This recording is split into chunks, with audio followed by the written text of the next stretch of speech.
Just want to say to you, why can't you just stop harassing Jens Manaid, even his brother Allen? First of all, Nanay Ningning. Second, Mr. Dennis Gill. Third is Yakin Tantush, who was currently living in Malaysia. That was a sister of Ayub named Ezra. And then fourth, you harass Elizabeth Kuznetsova. That was a friend of that was a candidate and the friend of Maria Zekelkova, that Miss Ukraine, that Miss Moldova. Paulo Cruzada, you don't really have to shame yourself, even teacher Mate Burshow, and including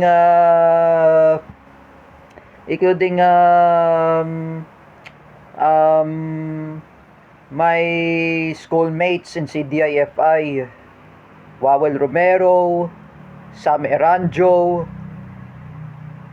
including Diana Esguera. When are you gonna stop? Name Ezra. I met her in condo in Stellar Place way back 2015. I was 18 years old in the Philippines. I was 18. I speak her in Arabic in the first place. And then what did you did to Yakin? Paulo Cruzada, Ate Dina Guillermo.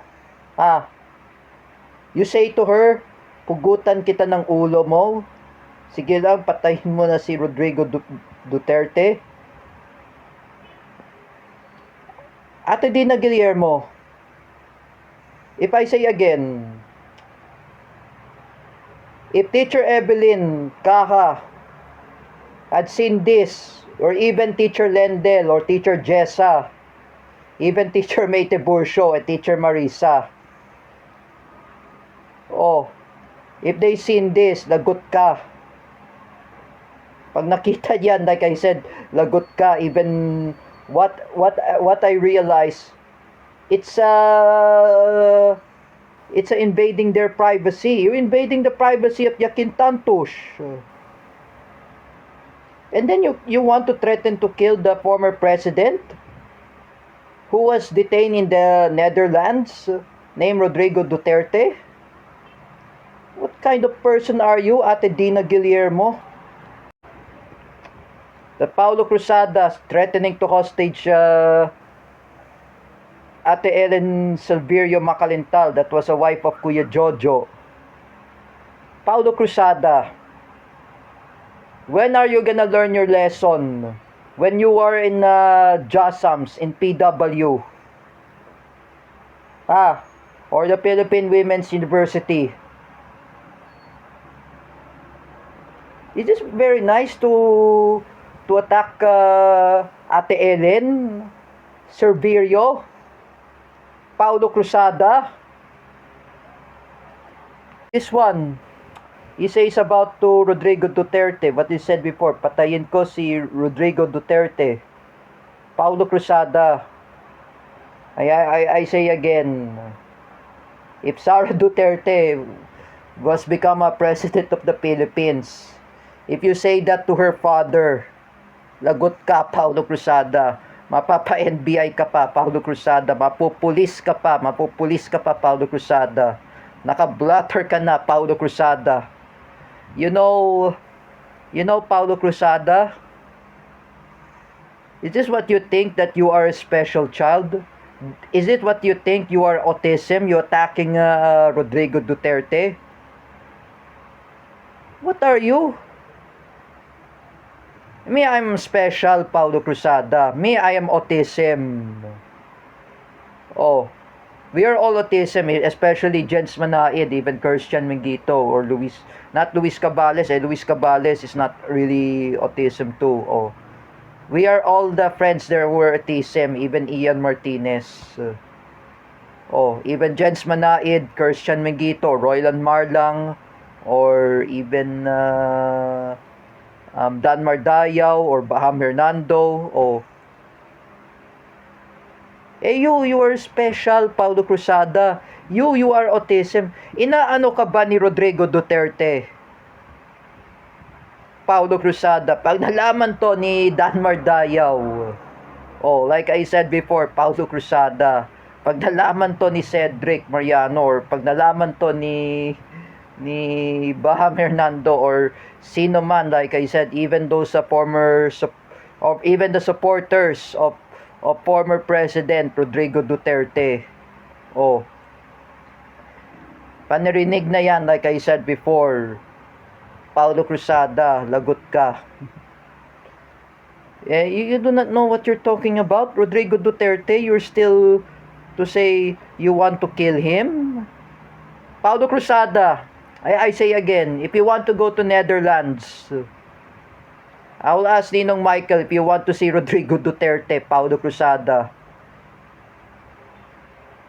Oh. You know Paulo Cruzada? What are you? Are you a puppet of Bongbong Marcos?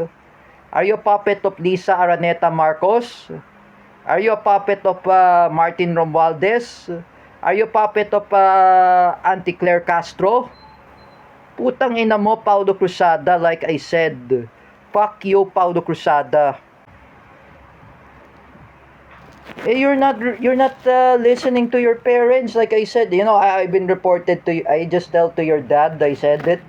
You know, Paulo Cruzada, tigilan mo na yan, like I said.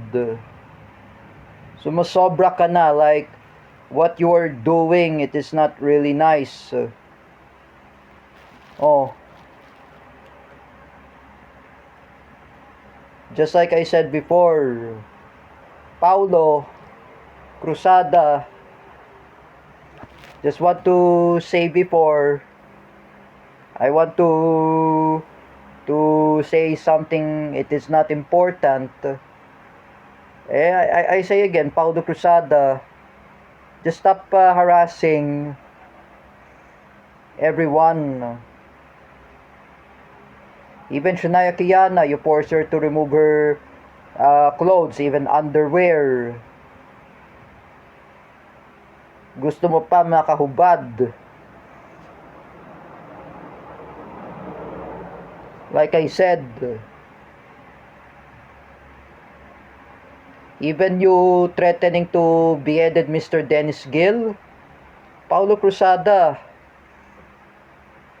like I said before, Mr. Dennis Gill can easily to file you a cases against you. Oh, if Jens Manaid, even Allen Manaid, even Mr. Jaime Manaid, if they join to file the cases against Paulo Cruzada, I ask Jens Manaid and Allen Manaid, contact with Attorney Joel Ferrer and Mr. Dennis Gill.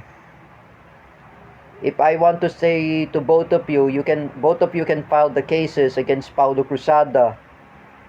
If everything you like, I just want to say to both of you can file the cases against him, file the lawsuit against him.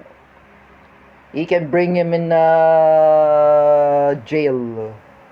And by the way, Paulo Cruzada, Mr. Dennis Gill had messaged me in Messenger. I will bring Paulo Cruzada in Camp Karingal. Oh. You will be in prison, Paulo Cruzada. And Ate Dina Guillermo, both of you will be in prison. Is this what you like? To harass Nanay Ningning, Ate Ellen Cerverio, even my friend Jens Manaid, even Allen Manaid, Paulo Cruzada, you will be in jail.